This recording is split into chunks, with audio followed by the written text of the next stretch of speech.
Broadcasting around Australia and indeed around the world, this is Aussie Mac Zone. Welcome to another week of this outstanding podcast about all things Apple, Mac, iPods, iPhones, and whatever else is out there. Leases? Nah, not so much these days. But anyway, welcome to the show. We've got the usual suspects here this week, and let's meet them now. They're going to help us get through some stories and some tips and some tricks, and hopefully you can have a better experience with your Mac and iOS product. All right, here we are with Michael. Hey, Michael, how you doing? Hello, everybody. We're doing great. That's excellent to hear. Excellent to hear. Now, what's been ready to start pumping? Oh, good. And you got put a few stories in there tonight, so we will be pumping. And what have you been up to this week? Busy week for you?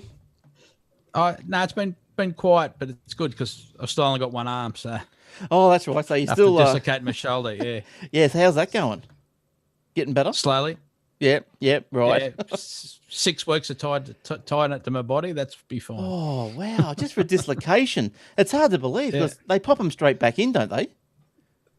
Is it well, they try to, yeah. And so I've got more respect for football players now. Yeah, right. Actually, it's funny because I was talking to another guy I knew today, and I said, "Oh, yeah, how you going? You hadn't seen him since the last school term." He goes, "Oh, yeah, I fell over and broke my forearm in 2 places or something." Oh my God! He's already had one operation to pull the bone straight, and he's got to go back in to have another operation to bandy it up with a screw or something. Oh, it's mental. Yeah. It's crazy. Put a pin in it. Yeah. It's crazy. But anyway, let's also this week's show, Jace. How you doing, Jace? Hey, Glenn. Hello, Aussie Mac Zoners. Yes, in for another week and good another exciting week of Apple news with updated MacBook Airs. I see they've released them kindly just before the show a couple of hours ago. Oh, there you go. Bit of a speed bump and the Haswell chipset in there, so just in time for Aussie Mac Zone. All right, well, it was on the Aussie Mac Zone news story this morning. Oh, there you go, eh? Was on our news pages, yeah. Oh, there absolutely. You go. So keep an eye out for that. Yeah, if you want to keep up to date with all these little stories from Michael, he scours the internet, and as you saw, he's scooped Jace. He's done the scoop, and you can be part of the scoop. Just go to the AussieMacZone.com.au and have a look at his little notes there. And I'm sure Jace has got some info for us later on about those. But let's start off with a story from the Big Apple. I don't know why they call it the Big Apple. Does anyone know why they call it the Big Apple? Or is it just been called that for years and that's about it? But anyway. That's all we know it is. That's right. So New York City bars to use the Apple iBeacon for pub crawl promo. Now, we all know what the iBeacon is. It's that little, what's the size of a 50-cent piece? It's square. It's white, I think it is. And they emit signals. Are they Bluetooth, aren't they, Michael? Is that right? Yep. Yeah, Bluetooth. Yeah, they are. Yeah. So companies continue to find new and interesting ways of implementing this Apple iBeacon technology. And over there in New York, One City Event Planning is to direct participants on a Lower Manhattan good old-fashioned pub crawl via location-based notification sent to their phones. So how good's that? So I'm imagining what is happening there is that you get a text to the pub to go to next, or a message of the pub where you are going to next. So the upcoming beacon crawl is scheduled for May 20. So you've still got time to get over there if you want to take part. And is going to gamify the experience of a pub crawl, a social event where attendees traverse as a group from one bar to the next for drinks and conversation. Right. I'm sure the conversation gets better and better as the night goes on. You've been on a pub crawl, Michael? 1 or 2. Yeah. Had a good one down in Adelaide one year, actually. Oh, yeah, you're right. Jace, you partake in pub crawls? I've been known to, and yes, plenty of pubs down here in Adelaide to do such. Yeah, I remember. We went on a bus, Jason. I remember on a bus. Okay. Yeah, it was like the hired a government bus, and they took us from pub to pub to pub, and they had a driver and another guy from the city bus company to make sure we weren't burn stupid inside the bus. Oh, yeah, right. On a pub crawl. Good story. But in a government bus, I thought it was great. Did it have Zeddies on it? Was it a Z-plated bus? It's just our taxes hard at work. That's right. No more of that now, is there? We've all got to tighten our belts. No. But yeah, I remember. I think I'm the same with you. I went on a pub crawl, Michael, but we went in a double-decker bus around the Goldie. So that was an event. Yeah. It was a real event. Now, just to finish off with this, Jace, I think the boss should send us to New York just to do the research on this one. Absolutely. See that it's all legit. See how well that iBeacon works. I won't stop you. See you later. All right, so Apple Insider reports that through an official Beacon Crawl app that is planned to be offered on the iOS App Store starting May the 2nd, users will receive push notifications with special instructions. The event will reportedly include secret locations where special drinks and discount offers will be available. So there you go. It sounds exciting. It's almost as exciting as I went on a golf drinking day. Have you guys ever done that played golf as in the different pubs that you go to? Well, not as golf as in golf, but it's really weird. I forget the rules, but I know you just drank a lot of beer. And it was it normally has different kinds of beer because depending upon the hole, and you have to drink 3 beers and it's different varieties. Yeah. Sounds like you've been on one, Jace. Yes. I'm aware of the concept. Right. Well, He's a very researched gentleman now, Jason. Well, you would be. I think you're pretty much exactly right. That's right. Yes. And I remember the pub that I got stuck at was when the Guinness came around because I'm not a very good Guinness drinker. And don't like it, to be quite honest. But yeah, that's right, because you're at a bar, whatever, and I think if you're at the 4X Light pub, and then say you've got a drink, say the par was 3, but if you drank 7, well, you got ahead of the game, so you had to plan which way you wanted to go. So but anyway, I'm not sure if that one actually finished. I think it sort of petered out into oblivion. I think. But you went out into the rough, did you? Or we ended up at the casino. And yes, well, end of story. End of story. But getting back to these little iBeacons, does anyone know if are they being released? I keep seeing Facebook messages about them, but I'm not sure. There's lots of different types. Oh, right. Yeah. Right. So, are there any out here? Do you know, Michael? Have you seen any come to the shores? Not in shops as yet, not in retail stores as yet that I'm aware of, but I've built one and used it. So there's nothing stopping people from doing it. So it's just, I guess, a matter of people jumping on the fad and getting up and running with it. Though you would think the Apple stores would be doing it in Australia. And are they doing that? I probably haven't paid too much attention. Not as yet that I'm aware of, no. So you think that would be the obvious place to start to promote it? But is Apple behind the iBeacon, or is it a third company, or another company? Is it actually Apple behind this beacon? Well, they're the ones with the technology in their phones. Realistically, so far, it'll work with any phone that's got the low energy Bluetooth LE. Yeah. Right. So, right. But they've got it they've had it for a couple of years, and back to the 4S. So that's 3 years worth of phones have had this ability. Yeah. Okay. They sort of snuck it in there, and then later on said, it's been there for a few models now. Yeah. Right. Yeah. Okay, good stuff. So the iBeacon should be here fairly soon, and they look interesting. So I can't wait to find out how they all work, and hopefully one of the first things that we'll get to do is let's do a pub crawl over here, one of our own, eh? An good old Aussie pub crawl. That's the way. Might have to have an Aussie Maxone pub crawl or something. That'd be the go. On my thing, you got to really move your mouse before you can find it. It just gets lost. Yeah, okay. Make it bigger. No, it's invisible because you can see things highlight as you move over them, but there's no arrow. I just shake it like this, and then eventually, like on the desk, and it'll come. Eventually, you can that's probably a bad test. That's so bad. I apologise for those on the video because that looked probably doubly bad. Yeah, shake it and it'll come. Yeah, sorry. You had to reinforce it, didn't you? Yeah, sorry. Oh, well, All right. Some people, probably don't know that you might lose your mouse every now and then. I don't know. You got to reinforce these tips. Okay, now, how do I make your text bigger in this? Look at this. I've just made Michael's notes pads. A revelation. Oh, it is a revelation. I bloody can read it. Okay, good stuff. Well, so what are we up to? Glass. Oh, iBeacon again. More iBeacons. Oh, More iBeacons, cool. yeah.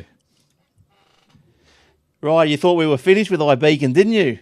You went away then thinking we were finished. Well, we're not. Jace, it's your turn. What are you going to tell us about the iBeacon? Well, here's a practical application for you, Glenn. So with your sunglasses that we've been prone to lose, so maybe leave around the house, lose in the car. This is building the iBeacon Bluetooth LE technology into your glasses, and it can track it down, or the concept they've got. There's a company that wants to do a crowdfunding project. That's all good things happen these days through crowdfunding, to be able to track your sunglasses using iBeacon down to within a foot. So I guess that's where you've got your phone with you and you put your sunnies down somewhere, or they're on top of your head and you haven't realised it. Yes. Your phone will be able to track your sunglasses for you. Yeah, okay. So maybe that's a practical application. So Zercura is a company that's look out for it on. It doesn't say what website, but they're looking to launch a crowdfunding project for this concept. So this is. I just spell that for the punters, Jace, please. That's Zukuri. TZUKURI. We'll drop that one in the show notes, and because it uses solar power, charging is never going to be an issue. But yeah, nice. It might be quite interesting. Sunglasses then that they've got a battery, they've got some way of having solar panels on them to charge, and they've got things built in for iBeacon technology. So not exactly sure what. Yeah, they might even be able to talk to you. So when the iBeacon goes off in the shop, like it realizes that you're close to something, it'll actually talk to you and say, buy the keg, buy the keg. Don't buy a can, buy a keg. Not the post mix. All right. So iBeacon seem to be all the rage, don't they? They're coming. They're coming. But look, I don't know. I bought a new pair of glasses not too long ago, and I'm sick of getting scratched ones. So what I've done is I've actually leave my glasses now in the car in that little, that little felt envelope-y thing that they give you with them. Yeah, I'll leave them in. A sunglass holder. Yeah, that thing. Yeah, what a great name.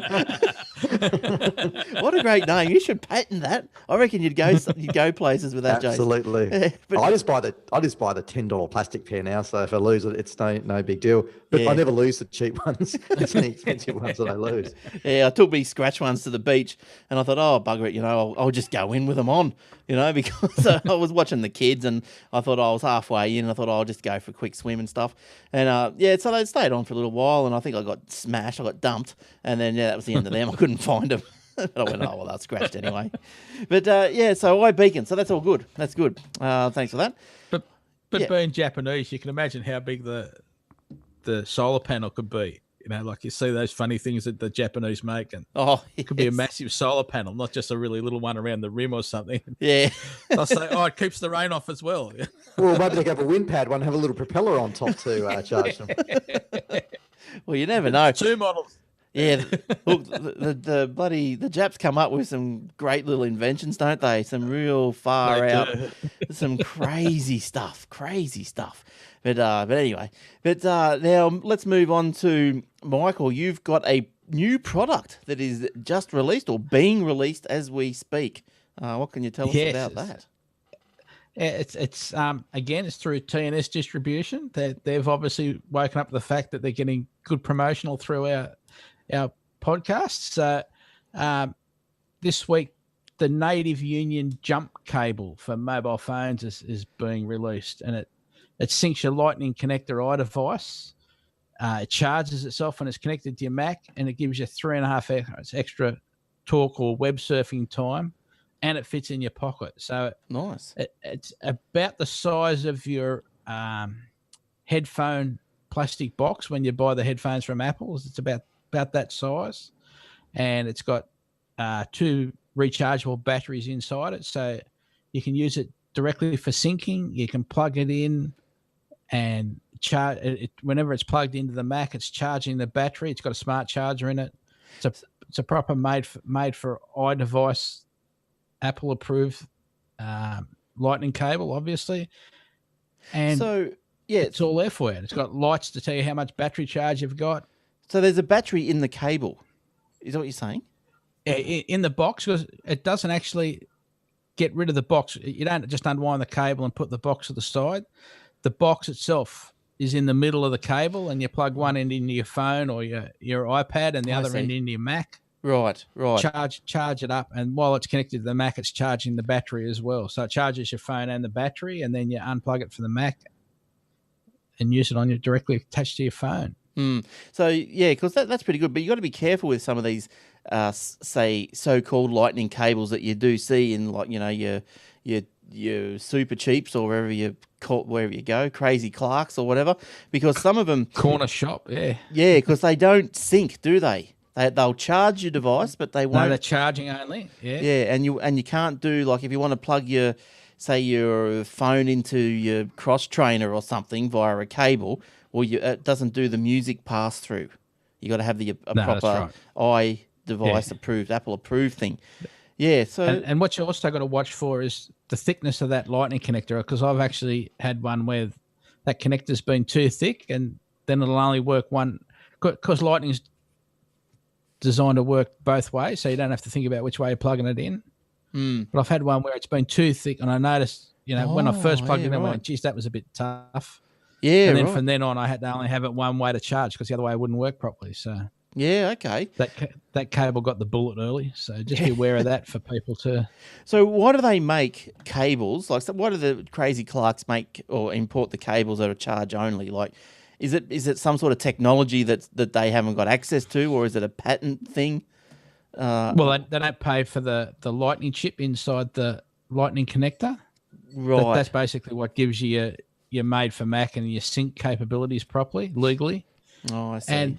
But also, most people just want to charge their phone in the car. They don't really care about syncing in the car. They just want to charge it. So there's your cheap connector and your cheap adapter. Yeah. I remember when the Lightning first came out, I bought a couple from some place in China. I think they were about $10 each, maybe $15 each, and they worked. Everything, they synced and they charged. And although now I'm getting little errors when I first plug them in, but they still sync through, so that they're fine. Yeah, so that's not too bad. What have we got? Any prices on those, Michael? Yeah, that's $59.95 RRP. So you probably get them a bit cheaper than that when they land. And but it is a full-on good quality battery pack with syncing. Like, it's a whole unit. You don't have to carry several items around with you. Yeah. So if you just think about that as well. Yeah, that looks good. Yes, so Lightning. There's you've got a little show note. You got a link in the show notes. Yep, cool. Yeah. People can go to the show notes.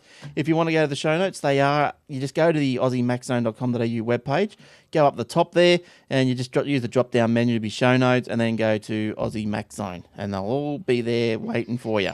And I think Jace does the show notes. He's the show note king. He puts them up every week. So well done, Jace. Absolutely, yes. Well done. How do you go with Lightning cables? Do you purchase any third-party ones, or you got a few of them? What do you do if you need an extra cable? I guess with my proliferation of devices, we tend to have enough around the place with 3 phones and 3 iPads and a couple of iPod touches and whatever. There's sort of enough of a collection of headphones and Lightning cables that we haven't had to purchase anymore. There was one I saw. You can get real fancy ones. I saw, this is a while ago now, but you could, instead of just a plain white cable, it had like little LEDs on it. And it was like they lit up as to simulate the data traveling through the cable. It was quite effective. But I didn't buy one of those. It was an extra $3. So I thought, oh no, I'll leave that one. But yeah, but all good. Okay, good stuff. I think we'll leave the cable there, and we'll see you soon. Okay, stop that. Save. Now, what's next? Oh, I'll have to make one of these go a little bit longer, these segments, because I think we've been doing 8-minute ones. So we've got to see if we can drag this one out. Oh, it's my question. I'm sure we'll drag this out. All right. Easy as. On to my favourite part of the show, and that is where I get to ask the doyens of Apple products, namely Jason and Michael, my question. My question of the week is, I noticed that, going through your iPhone contacts, you go, oh, yeah, I put him in. Oh, hello, a picture's come up for him, for, Mr. X. I wonder, where did that picture come from? And you sort of think about it, scratch your head, and you think, oh, look, Facebook contact. Oh, yeah, right. So it's somehow the phone has recognised that one of your contacts has got a Facebook account. Now, my question is, how does it know you've got a Facebook account?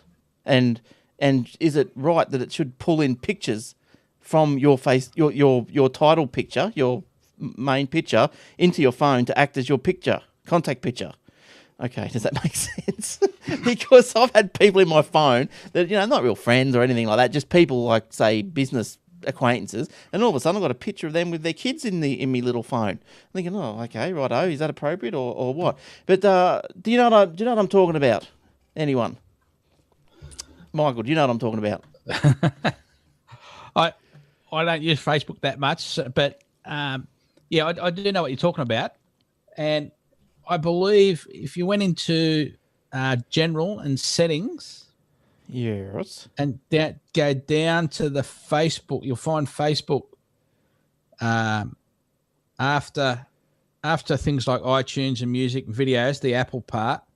Then you got Twitter and Facebook and Flickr and Vimeo, which are those Apple installed apps. Right.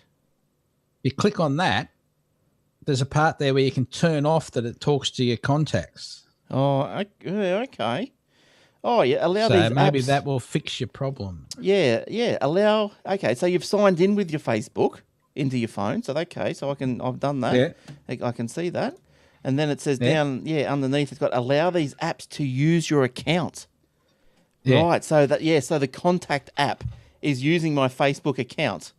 Yes. I'd turn that off. Yeah, because it would exchange between them. And I think it's those Apple installed apps, isn't it, Michael? So Yeah. Twitter, Flickr, Vimeo, and Facebook all seem to be in that little category where you can yes, have access to your contacts, and I guess people grab and swap around profile pictures and things like that if it doesn't have one or wishes to update some information. Yeah, geez, things you learn, eh? That is excellent.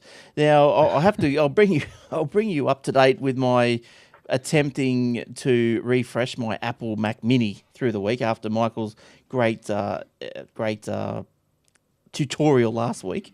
Holding down the Command S upon boot, releasing, and then see what happens. And yes, I did that today. I plugged the USB keyboard in because I realised, well, I've only got a Bluetooth keyboard, so how's the computer going to recognise that I'm holding down the Command S if the computer hasn't booted and therefore hasn't connected to the keyboard? But Michael was telling me that Bluetooth comes on pretty early. Is that right, Michael? It comes on really early in the boot process? Yeah, that's why we always, like, for this procedure and some of the others, we tell you to turn off the computer so it's fully shut down instead of just choosing restart, because restart means it doesn't actually reload the Bluetooth settings.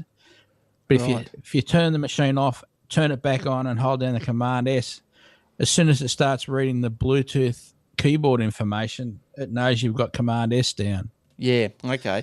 So that went through. I just followed my nose. I typed in, that whatever you told me to type in, about 4 lines up and whatever. I think there's notes in the show notes from last week. You want to know what I'm talking about?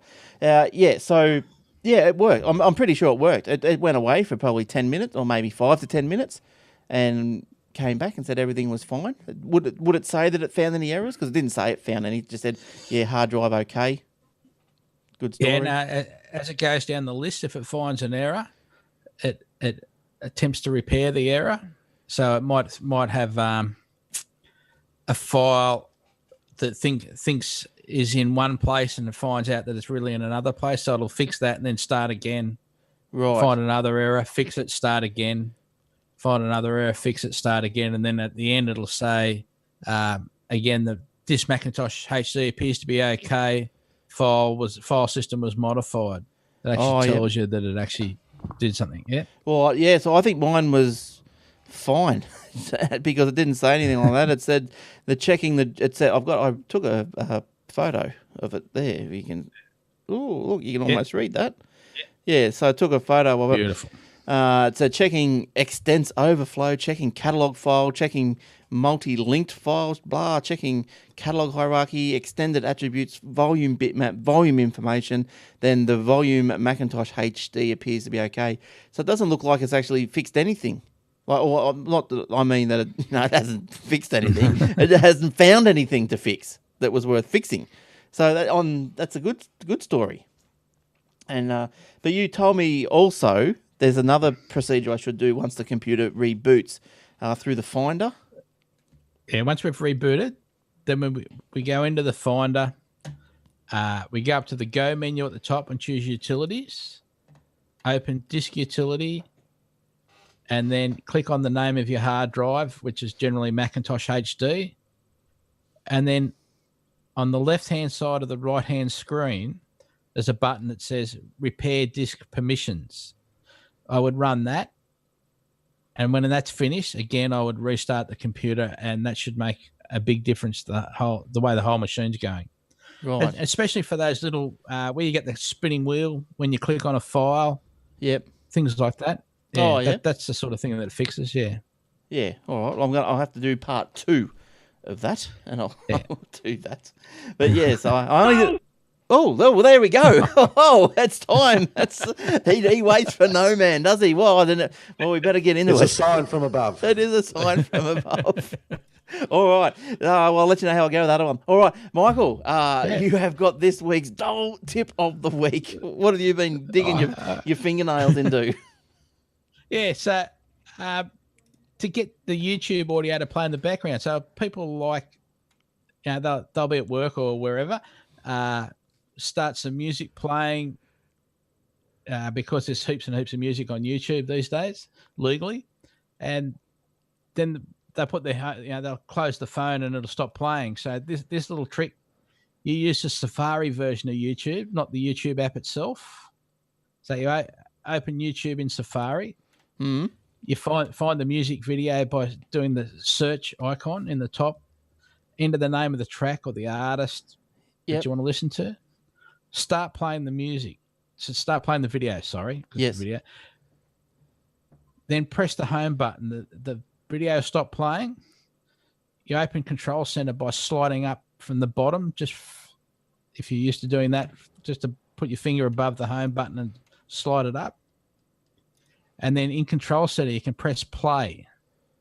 And that'll start to play the audio again. And now you can actually just close the phone and it'll just keep playing. And yeah, right. You can't go to the next track. So if it was some sort of album or something you were listening to, you can't actually skip the track you're on. Right. You just got to let it play all the way through, and then it'll play another track, and then it'll play another track. Will it play like like if you selected a playlist? Will it play the playlist? Yeah. Yeah, right. Okay. Oh, that's a good little. So you just can't skip tracks. Yeah. Yeah, right. But you can find just about most of the music is on YouTube these days. And sometimes you just don't want to watch the video, I suppose. Because sometimes I find that with podcasts, like I wanted to download the video version. I thought, well, if I'm, say, at home, I watch the video. And if I'm just walking around, well, I want to listen to it. And I think they changed it not too long ago where you could actually just click your button on your phone if you're on the video version. Before it used to turn off. And I'm pretty sure it doesn't turn off the audio now. I think the audio will keep going.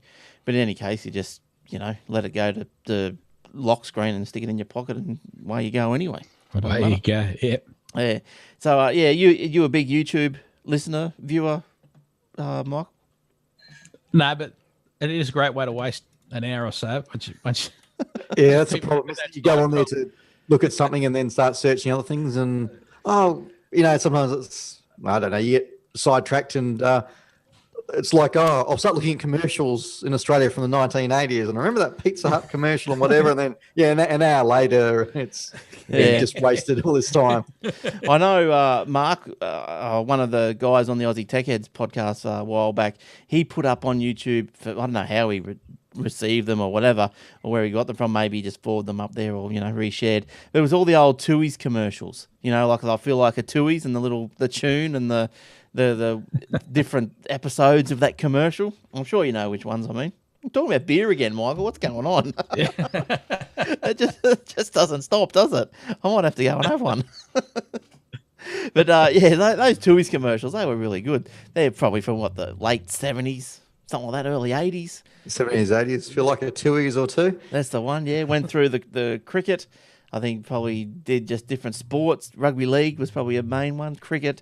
And, but they were pretty good. They were pretty, they were good. And catchy little tune too. Okay, where's this mouse? Stop. File. Save. Okay. All right, so, before we go on to this IMAP thing, this is our last little... Oh, is it? Our last little tenner? Yeah, last little 10. So before we go on to this IMAP thing, so Jace, did you want to talk about the new Macs as well that came out? I can do that.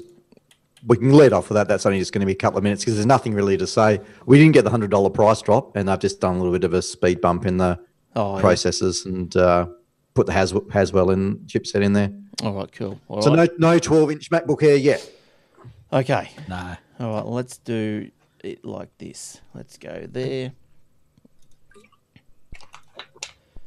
Well, there's so much stuff for you guys to get your teeth into on the Aussie Tech Heads, Aussie Mac Zone channel, if you like. You can do the facebook.com/Aussie Tech Heads, where each day just about you'll probably find a paid app that you can download for free. These app developers, they'll do this every now and then to get their app out there and recognised and whatever else. So I'll go through most mornings. I'll go through, and if there's anything of interest, I'll pop it up there so you guys can just go to the Facebook page and click on it, App Store, download, bang, there you go. And also, don't forget, there's Aussie Tech Head put out an e-paper twice a day. It is. You can find that at aussietechheads.com.au/paper, and you could put that. You can view that on your little iPad, which would be great, or on your desktop, whatever. Subscribe to it. It's not just it's broad technology. It's not just Apple or PC or whatever. But in saying that, it's not just technology. There's business stories, there's sports stories, there's other stories. So that's not a bad little read. And go and have a look at that. And also mentioning the Aussie Tech Heads, we are also on wherever you're listening to us now. You can also find us right there on Phase FM or podcast or whatever. And you can do that through iTunes or whatever. So have a look for aussietechheads.com.au and you can go there, check them out as well. All right. Now, Jace, Mac Minis, what's your scoop this week? What's just been released? And nothing on Mac Minis right at the moment, but on MacBook Airs, we have an updated MacBook Air, but nothing to get too excited about.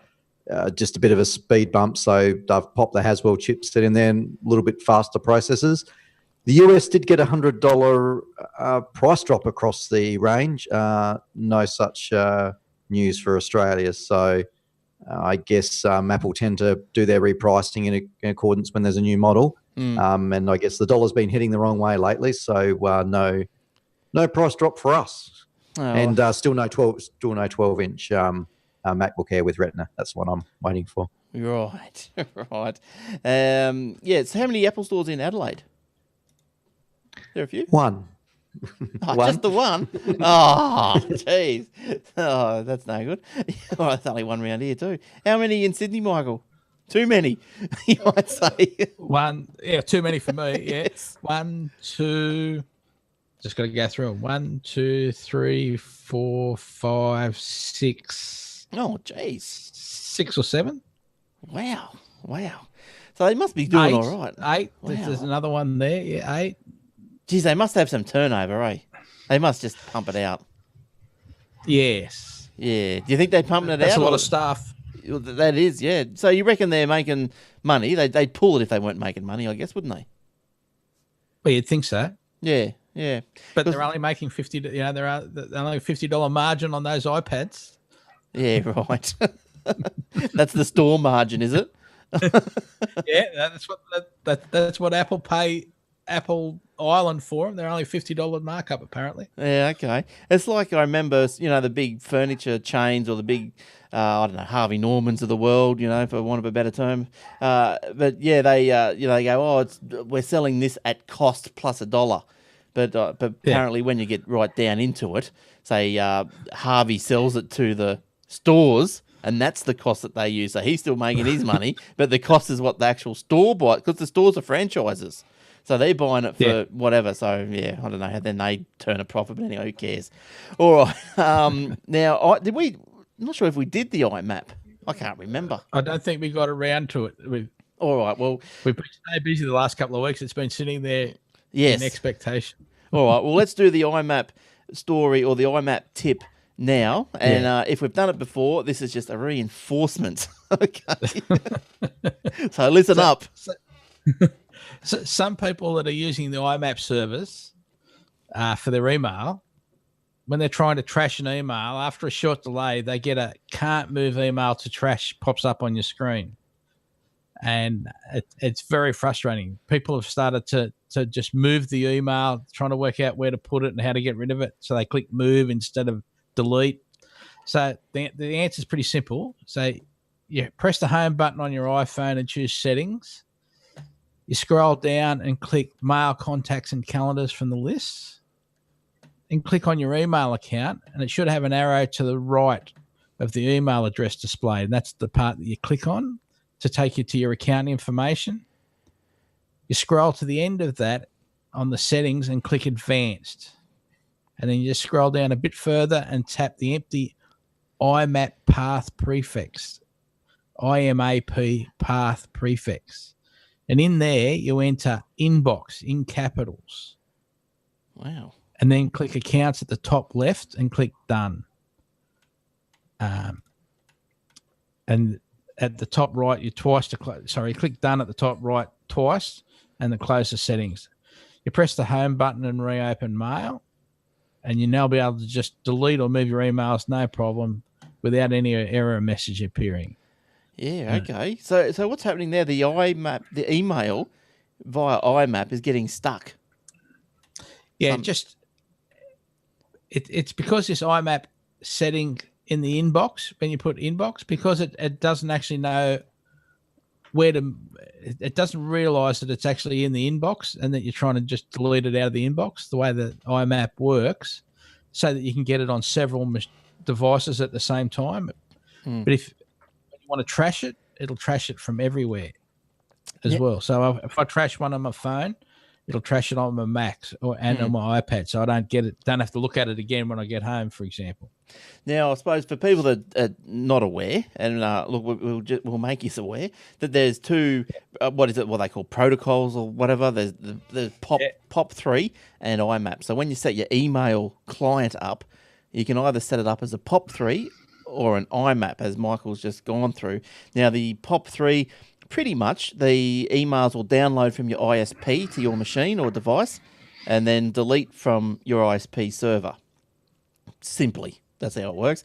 But IMAP IMAP's more of a syncing protocol, whereas as Michael was saying, you can delete a message on your phone, you come home, it's deleted off your Mac. So it's realized that it's your data is the same across devices with IMAP. So so obviously if you're on it with a phone, you're always going to set your emails up as IMAPs. Always. Otherwise, you're not going to know whether you're here or there with POPs. Hey. It makes a huge difference just in saving, not having to read emails twice or three times. Yes. And you can do, you don't just have to, you don't just have to do IMAPs with, your ISP. I think, even if you have got a Gmail, you can IMAP into Gmail. So you sync your emails with Gmail on your device. Gmail also has POP, but you don't use that. Use IMAP. IMAP's the way to go. I think IMAP is the future. Yes, but surprisingly, if you wanted to use Outlook.com, I don't think they do IMAP for some reason, which we don't know because we don't use it. But I'm pretty sure. Yeah, well, why would you be using that? Yeah. Another reason not to use it, I would suggest. Well, I mean, like not the Outlook software. I mean the Outlook.com, the cloud-based. Yes. Yeah. Yeah. So I suppose But that's Exchange server type based, isn't it? I think so. And I think that's why it doesn't use the IMAP protocol. But I know it does. It's silly. But yeah. So I think Outlook no, Gmail yes, and who knows Yahoo? Who knows? Who would care what they do? I don't know. But I heard an interesting little rumor that it could be Apple's giving the flick to Google search and could be jumping into bed with Yahoo. Have you guys heard that? Just speaking of that, like when you open up Safari on your phone, you know how if you go for a search, it'll just use Google. Well, then I think it's going to default. They're thinking about ditching Google like they did with the Google Maps, and then having the Safari search utilize the Yahoo search, which I thought was dead and buried anyway. But yeah, have you heard about that, Michael? Is that? Well, Yahoo's been using Bing, but I think they're getting out of that again and trying to have their own. I believe that Right. now Marissa Myers, they're trying to sort that out. Yeah. I believe. But having said that, it's already there. So again, if you go into settings on your phone, scroll down to Safari at the bottom of that, like iCloud, Mail, Messages, Safari, search engine, you can change it from Google to Yahoo to Bing. Oh, there But you go. Yahoo is currently still using the Bing search engine and then putting their own ads on that page. That's the advantage of Google, is that there's no real ads in the search answer. Yeah, that's the screen we're talking about. Yep. So I don't know. Yeah, why is that? Why Google? Well, it's obviously their algorithm. That's what they do for business. But Google searching is just so far advanced, I suppose, than the others. It's so far more accurate and gives you the results that you want. They're just so much better at it, aren't they? Do you find that you're a I've Google? got a new one now of choice. You've got a new one. Yeah, Speedy Pete's Internet Directory. He's got over 100. He's got over 450 websites in his ever-growing records, and it's best viewed in Netscape Navigator 4.7. 600. Oh, we'll have to go. We'll have to go out and have It's a look got at a nice retro feel. It's like being back in the 90s again. So Speedy Pete, everyone. that. All right. Don't worry about this. Don't worry about this Google. That's all a fad. Yeah. All right. Let's finish up with what is AirDrop? I'm not sure if we've done this one before either. We're having to clean out tonight because they're all going. So what is AirDrop? How do you use it? What is it used for? Yes, so I guess AirDrop is supposedly you got a photo on your iPhone and you want to share it with Jace or Michael. Apparently you can use this AirDrop thing and then away the pictures go, transfer through devices. So... so the challenges are, AirDrop is, so you can transfer data from device to device. You can choose just to do it to people in your contacts, so that if you're in a pub, it doesn't just go all over the place. But what happens is there's been a bit of a development flop here with Apple, is because they don't actually talk to each other yet. There's AirDrop on the Mac and there's AirDrop in iOS, but then they're not quite the same protocol yet. Right. So Mavericks was meant to fix that, wasn't it? And it didn't. So you sort of have an iOS world and a Mac OS 10 world at the moment. Yeah, for the AirDrop. So it's just one of those little things they haven't quite got right. Obviously, they don't have enough staff, time or money to do it. So it's obviously staff related. So yeah, okay. But they're off designing TVs and watches. That's why. Yes. But how does it, like, say, if it's coming out on, like, but AirDrop doesn't exist on the Mac yet, does it? Or it does, but when you say it doesn't work, what does that mean? Like, but you're supposed to be able to use it to go from your phone to your Mac or your Mac to your phone. Yeah. Trying to move something, but they don't actually talk to each other properly yet. Right. So it's a new, say, protocol for each device. For the iPhone and the Mac, it's like really for the operating system. So if Michael and I are sitting in a room and he has his Mac and iPhone, and I have my Mac and iPhone, we can, if we want to share stuff via AirDrop, we can between our iPhones, we can between our Macs, but it won't. I can't between my iPhone and Mac, and I can't between Michael's Mac and my iPhone type of thing. Yeah. It doesn't cross the operating systems. It was meant to with Mavericks, so it's sort of limited at the moment to. It's sort of like a different AirDrop, if you like, for Mac OS 10 versus iOS. So it's a to be improved or still coming one, because it's the intention is that it's meant to work in the whole Apple universe. And look, to finish off, we've got an email from John from Bunbury. How do I tell where a file is located on the hard drive? Can't seem to be able to find it. Okay. Yes, please. Michael, do you know how to do that? Okay, so in Spotlight, which is our magnifying glass on the top right-hand side, if you type in the name of a known file, like on your machine, and you then it'll highlight the first choice, or you can go down and highlight. It might be a PDF document. Yes. You hold down the command key and just wait a sec. It'll come up with the name of the document at the bottom. Then it'll come up the location. Oh, okay. So does the Mac index the files all the time?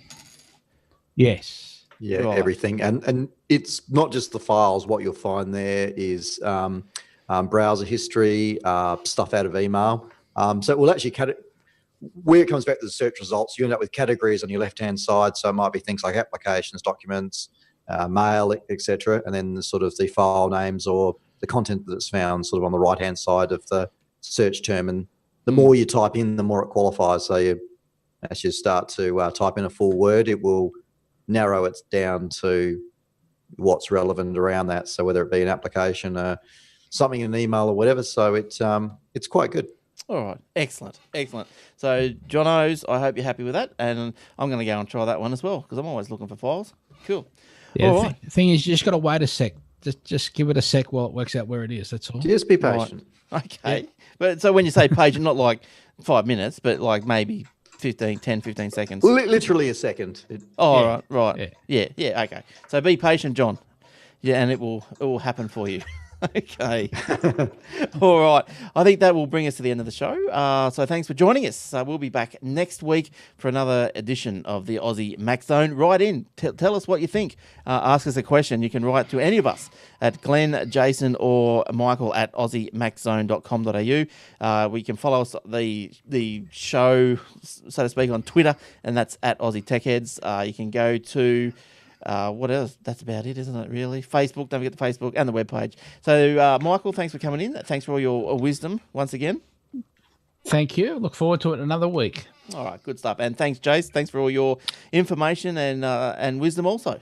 So we'll see you Not a problem. And yes, that is all our websites. Since GeoCity is shut down now, we don't have that one anymore. Whatever happened to GeoCities? Anyway, that's a retro night tonight, or web of the 90s. That's right. GeoCities. That's another discussion for another long night. Okay. It is. All right, see you, everyone. All right, everyone. Have a good week, and we'll see you next time. Bye bye for now.